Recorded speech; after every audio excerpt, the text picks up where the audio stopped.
What up, it's your man Jullian Boothe, Fast Life Entertainment, Love and Hip Hop Miami, Sky Films, and you are locked into the Miami ManCave. Now, I know you've seen a lot of episodes, but there ain't gonna never be an episode like this one right here. Your boy is dropping all the heat, we doing all the gossip, and we gonna get it hot. Y'all ready to go viral? Come check out the episode. It's Miami ManCave. You already know it's your man Jullian Boothe, Miami icon legend. Now I'm just gonna be humble. We're gonna keep it humble. Shout out to my man Jeff. Yeah.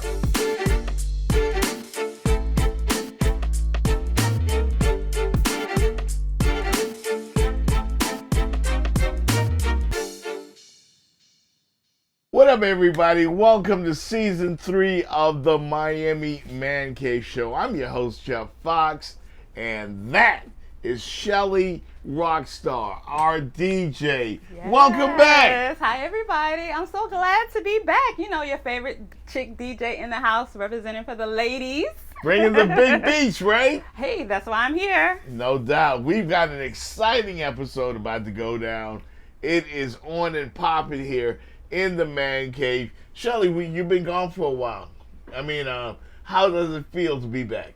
It feels really good. I like to have a little bit of, feminine touch in a male space. Also, like to see what's been going on with you guys. You guys always have that inside connection, so I'm good. I'm glad to be here. You're going to be really excited because we have the great Jullian Boothe in the Man Cave. All right. Right here today. He is a Miami icon, a legend. Trust me, you're going to love it. I know you got some good questions for him. No doubt, no doubt. And you guys are going to love it too. He's right here. He's in the Man Cave. We're live at Audio Vision Studios. So much fun in store for you folks. We'll be right back in the Miami Man Cave.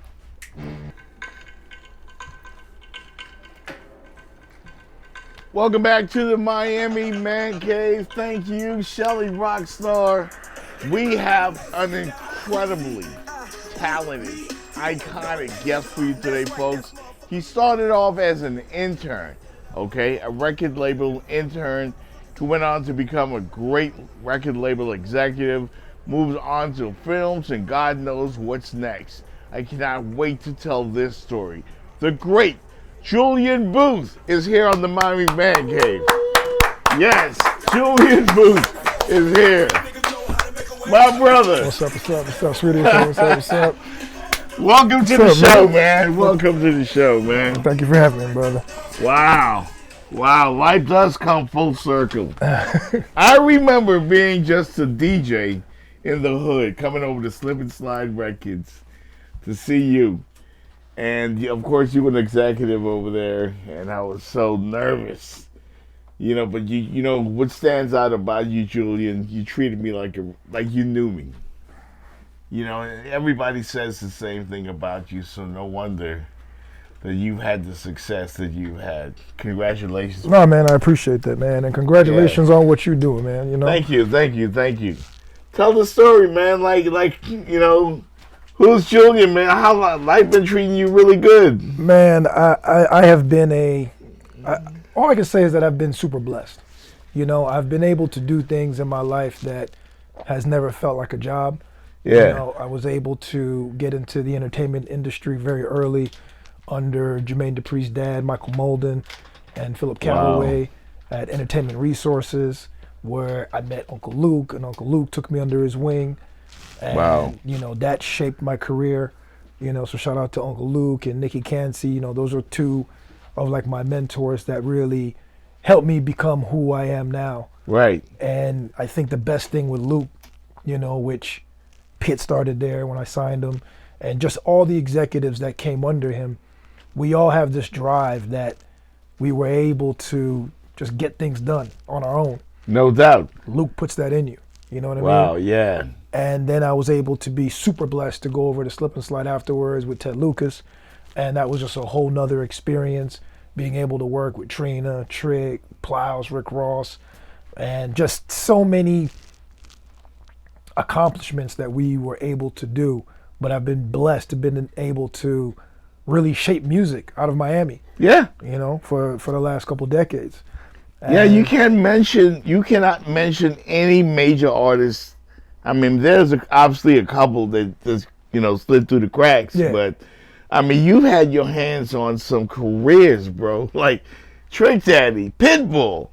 I mean, look how big, Mr. Worldwide, okay? Yeah. Like, how do you still remain humble, and how do you, how does the greatness, like, you don't, you're just kind of born with that, isn't it? Is that what it is? I think so, and I think, and I do believe that it's who you surround yourself with. I think that's really, really important to all of the young executives and just Wow. young people out there.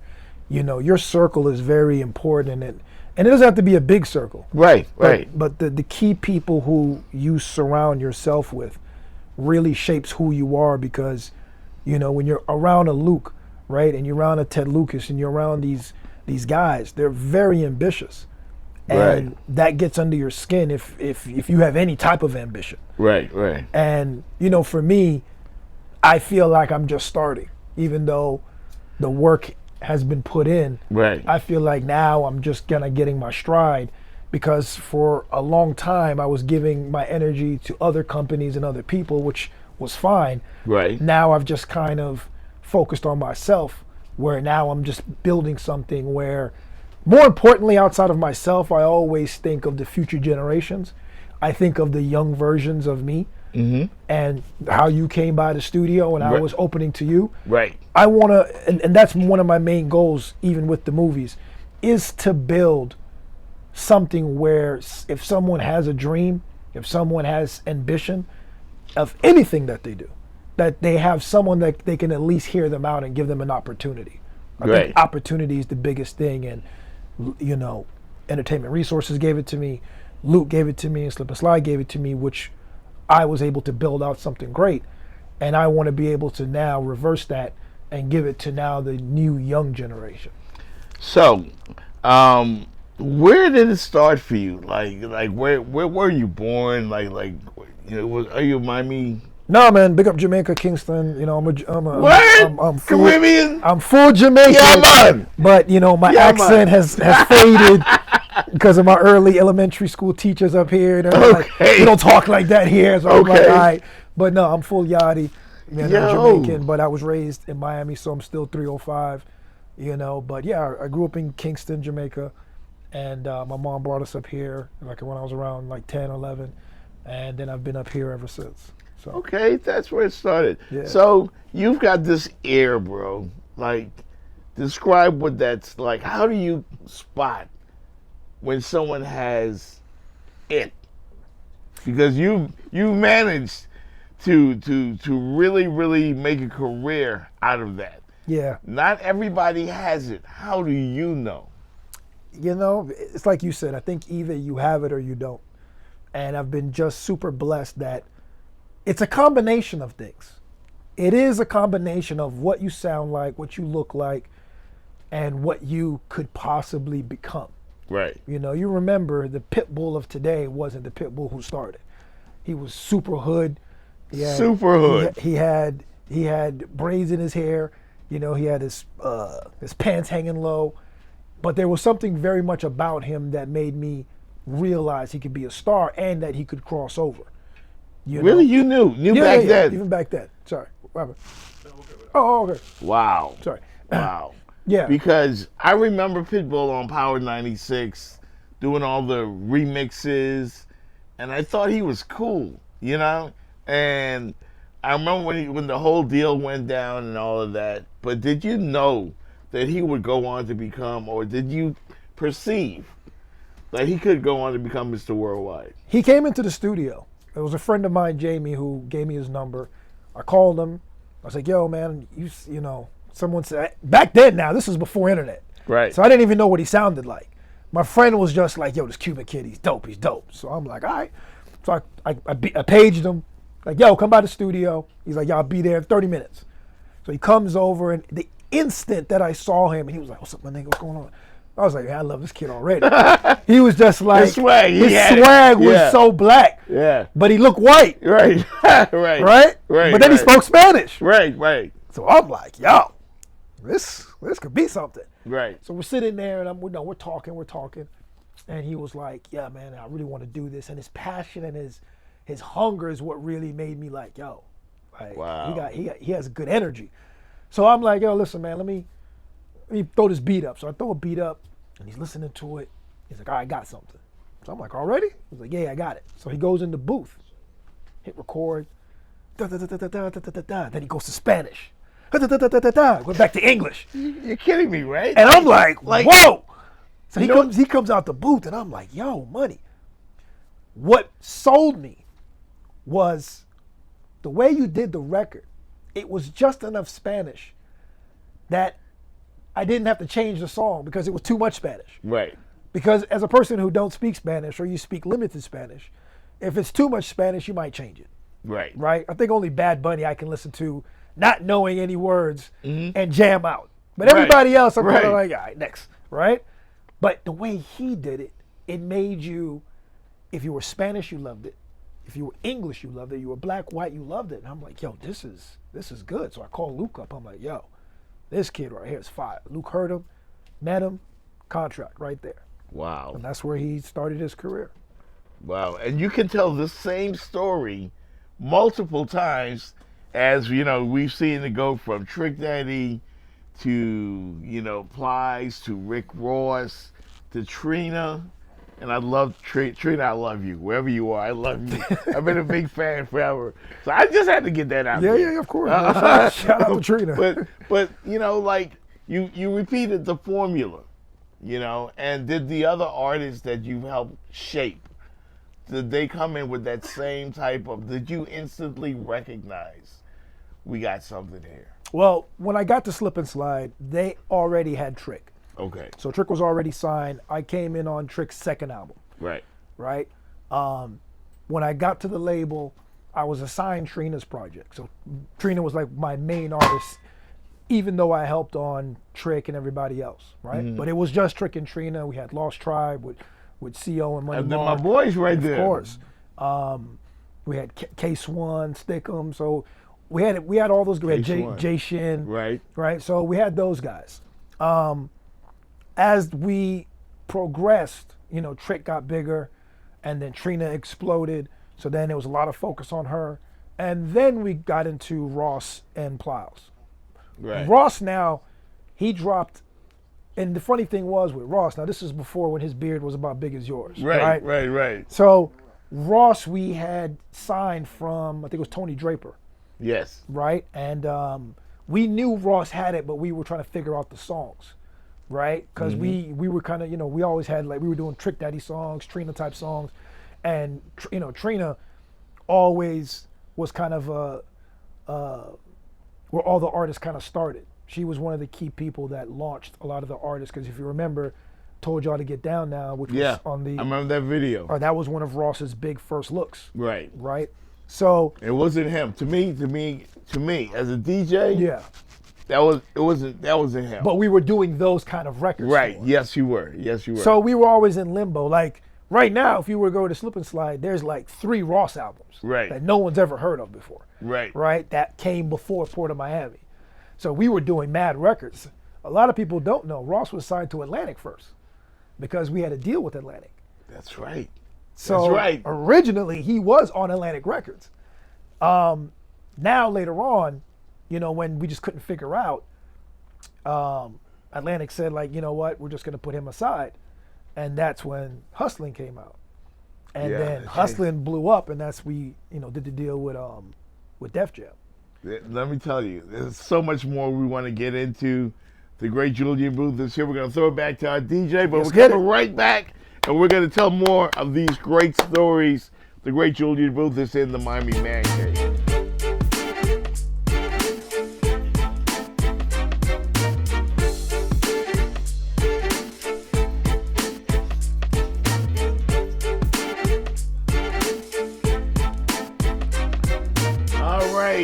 We're back here at the Miami ManCave, the great Jullian Boothe in the house. We are at Audio Vision Studios. Shout out to you guys at Audio Vision, my man Fence, and of course, the vibes are right, man. I mean, the song we just came back off of, you know, Fence and those guys, Landmark Entertainment Committee. Yes, sir. That's going way back. Way back. Real Miami history. Yeah. I did not know that you had your paws on that too. Yeah, man. Shout out to Golly. Fence and the whole crew, man. I was happy to be a part of that deal. Ted Lucas, Slip and Slide Again. Wow. We were over there, man. Yo, they heated that record up, and we got a great situation with Elektra. If my memory's kind of hazy, but yeah, Right. pretty sure I did that deal, and I felt like they came back with another record, and we did another deal with them also. I think we did with Koch, if I'm not mistaken. Yes, yeah. Yeah. So yeah, man. Shout out to Fence, man, and the whole crew, man. They've done tons of records for us over the years. Great guys, man. I mean, there's so much Miami history, and the DJs always want to ask you questions. DJ Shelly Rockstar, I got to throw it to you, man. Oh, DJ yeah, I know you want to Shelly, get one, what's up? because I'm going to ask all these Yes, questions. of course. I'm not going to stop. If anybody knows me, they know I'm like a #1 Trina fan. So Yes. not too much, but her career, it just means so much to people that are in Miami.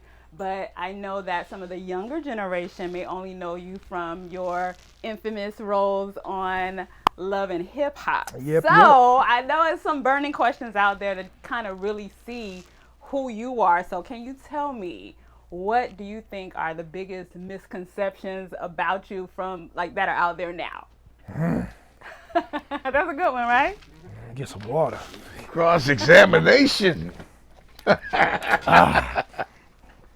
Misconceptions. What's funny is reality television can paint different pictures of you. Because a lot of people will always ask, well, is it real? Right. The fights and all. It's somewhat real of the scenarios that are happening, right? But a lot of it gets blown out of proportion, right? So if something sounds juicy, they'll run with it, regardless if it's true or not. Right. Right? So, funny enough, and just a quick backstory really fast, Love and Hip Hop Miami, not the complete franchise, but Love and Hip Hop Miami started as a Trina show. I had called Mona Scott. Right. And I said, we should do a show with Trina. 'Cause I think I was watching Keisha Cole or BT, K right? Michelle, yeah. Yeah. And they had a separate show, Yeah. just for them. And I was like, Trina would be great on this. Her own show. And Mona was like, that's a great idea. We did the deal and everything. And later on, like about a year later, she was like, look, Jullian, the show is kind of in development hell. VH1 doesn't feel like that show by itself will work. But Right. I really want to do Love and Hip Hop, and I want to do it in Miami, but I will only do it if Trina's a part of it. And then we'll build the other cast members. So I sat down with Trina. I told her, because she was very adamant against it at first because of the fights and the craziness. Yeah. But I told her, I was like, look, every artist gets a point in music where they kind of more now are living off their catalog more than new records come out. So I'm like, look, we're at a point now where this will be great. We can do reality TV for another 10, 15 years and kill it, which is exactly what we did. So we get on the show. She finally says yes. And obviously, everyone's seen the last 10 years, we've had a great run. That is where, to answer your question, the misconceptions come in. Right. Right? Because one day you're on the show and everything's cool. The next day you're the bad guy. Right. And then this last season, which was the final season, right? Because there's no more Love and Hip Hop after this past season. Right? Now this time, I'm sort of the good guy. Right? And I'm just having fights with different people. Wait a minute. Yeah. Wait a minute. So you've been actually in front of the camera, like you've been on the. What? He's a major part. I of know, the bro. I'll be honest with you. I know you don't watch it. I don't watch it. I don't bro. watch it. I've been Those on. of us who watch. I think altogether there was 8 seasons. Okay. I have been on half of them. I've been on 4. Now, how I got on there the first time wasn't fair. 'Cause the first time they tricked me. Right. First time it was rough for the boy, right? Right, The right. first time that's when they were crucifying me and they was calling me evil. I was doing Oh this my and that. God, you were And catching. oh man, listen, they were coming after me. Now I'm this gonna have to go back and season, watch this this season shit. now I was cool.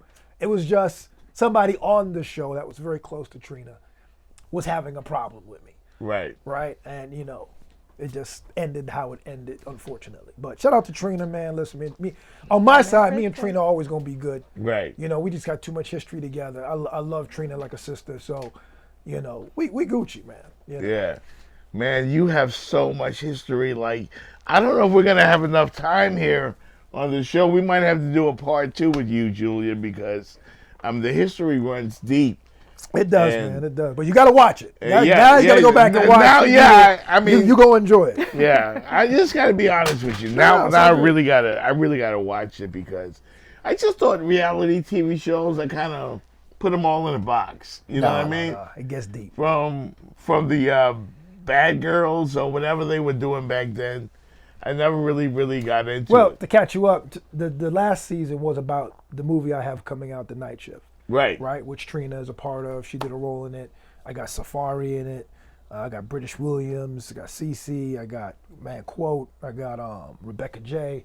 Ton of the reality stars, Shay Johnson. So I incorporated a lot of my friends from reality television, right? Because the show was ending. I'm like, this is a perfect time to pivot into doing real movies. Right. And right now it's a great space for movies, because now independent filmmakers can make movies and we can put it up on Amazon and the Tubies and all these other places. So right now it's a great time for us, because if you are a very creative filmmaker and you can really produce high quality films, which me and my team is doing, you're able to put it in front of millions of people to be able to watch it now. So that's what the last season was about, because I had, Trina and Shay, unfortunately, were fighting, and they both my sisters, and they was all fighting together. But that was the last season was about, but it was about the movie.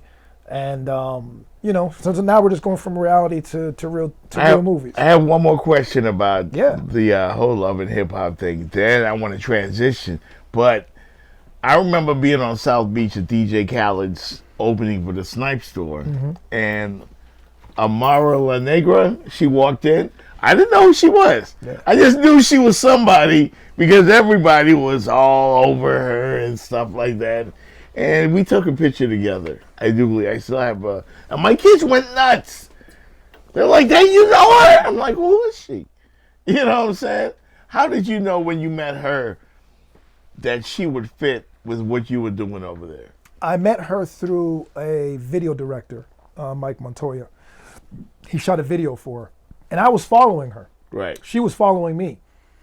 So we were following each other, but I didn't know she spoke English, because everything she posted was in Spanish. Right. So I was like, man, this girl's so dope, right? But she just, and I was heading in the direction to make her like my next pit bull, right?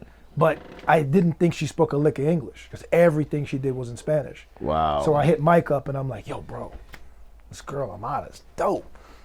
Man, only if she spoke some English. He's like, yo, she speaks perfect English. I was like, what? So we connected. I go sit down, I go meet with her, and instantly we kicked it off, man. I laid out her whole career in front of her. I was like, yo, we're going to do this, then we're going to do that. We got to work.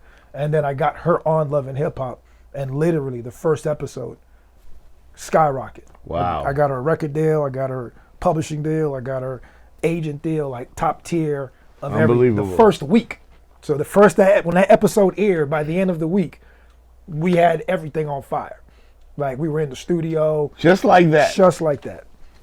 Shelly Rockstar, you were holding out on me, man. You should have put me all, on game. She's You should have put me on game. I love her. She's amazing. She's a beautiful Afro-Latina. She is very much into her culture. I love that about her. Like, she doesn't shy away from the being black part of it. I mean, no shade to that or whatever, but I think she's besides the drama from the show, I think she's a great, which drama. obviously is for the show. See, the show is a gift. The show is a gift and a curse. Yes, because her and I was like this until probably one of those seasons, and I blame the show, but Damn. the show messed up our relationship. Right. And reality it just ain't TV. been the same since. Wow. So it's a gift and a curse. Right. It's a gift and a curse. Unbelievable. We're talking with the great Jullian Boothe here on the Miami ManCave Show here at Audio Vision Studios. Shout out to Audio Visions again. I do want to ask you, before you get into the movie, about one of your upcoming projects, because I come from the sports background, the sports world, and I noticed a name that I saw when I was reading up on your stuff Lance Stevenson. Yeah.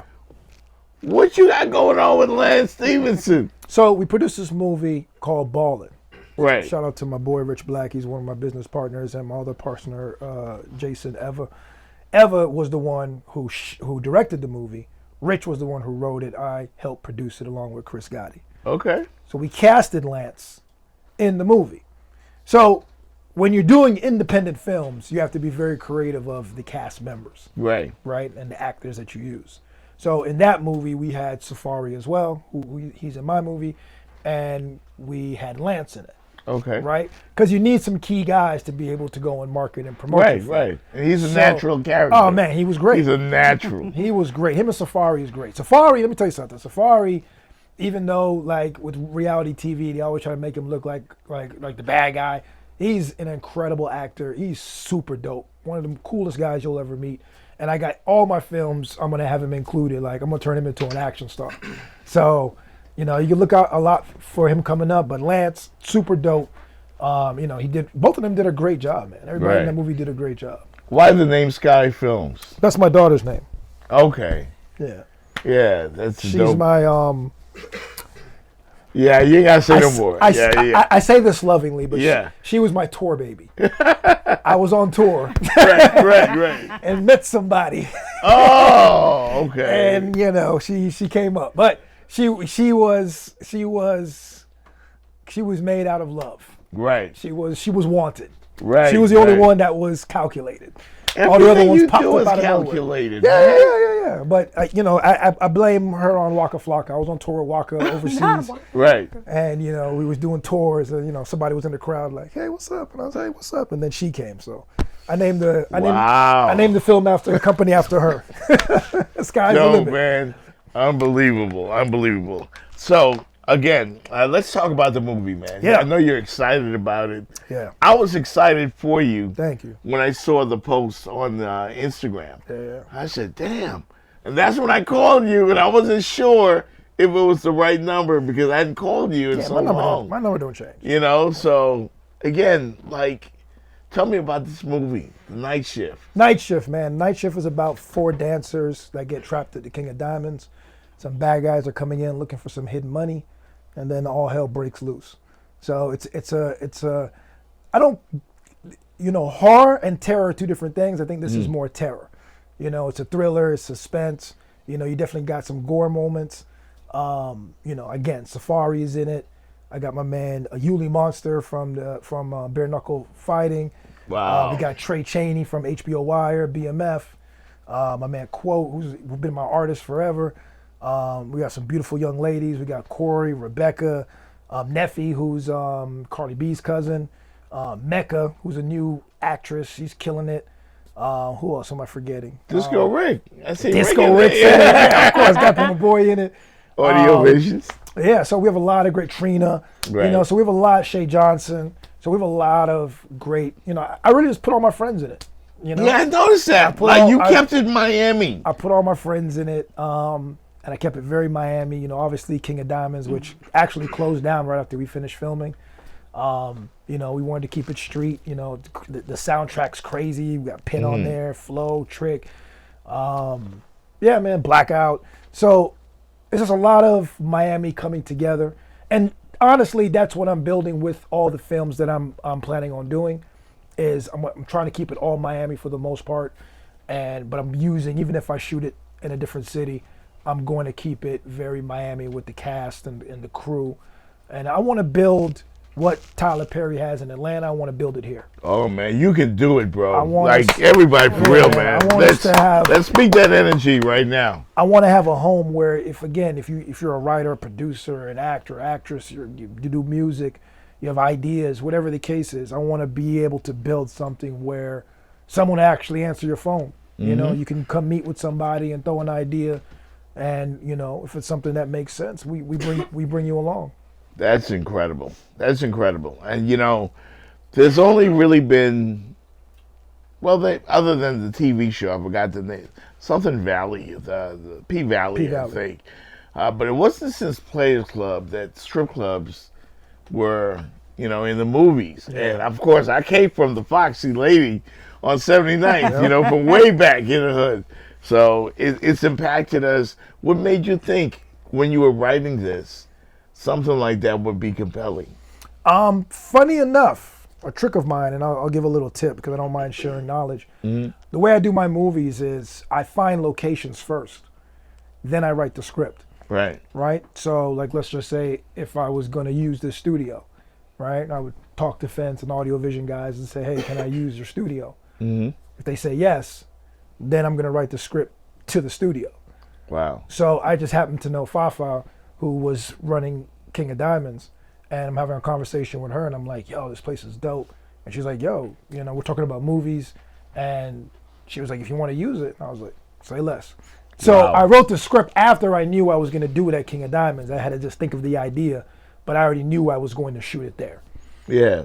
So that's kind of how I do my movies. So when I find dope locations, then I come up with the script for it and then write to it, because a lot of film directors, they're shooting all over Miami, and that's they run their budget up. If you Right. stick one location, it's way cheaper. What? Tell me something about Jullian Boothe that we don't know, because you kind of. I mean, I hate to keep saying the great Jullian Boothe, but I mean that in every sense of the word. Thank you, brother. Because the reason I say the great Jullian, because I think you're great. Thank you, man. You know, and you remind me of somebody like, I think Kobe's great. Okay, I think Tom Brady's great. There's something off about greatness, though. You don't just wake up and be great. In other words, you know what I mean? There's something off about that. Like Jerry Rice. Now, these are all athletes, of course. They all have that greatness, but there's something that makes them separate from normal people. What is that? That dedication. What is that? Sacrifice. That's what people don't know about myself. If I told you the things that I've sacrificed, you might look at me in a whole different light. Right? Deep. The decisions that I've made, a normal person probably wouldn't make them. So when I see fathers at the games with their kids, I'm working.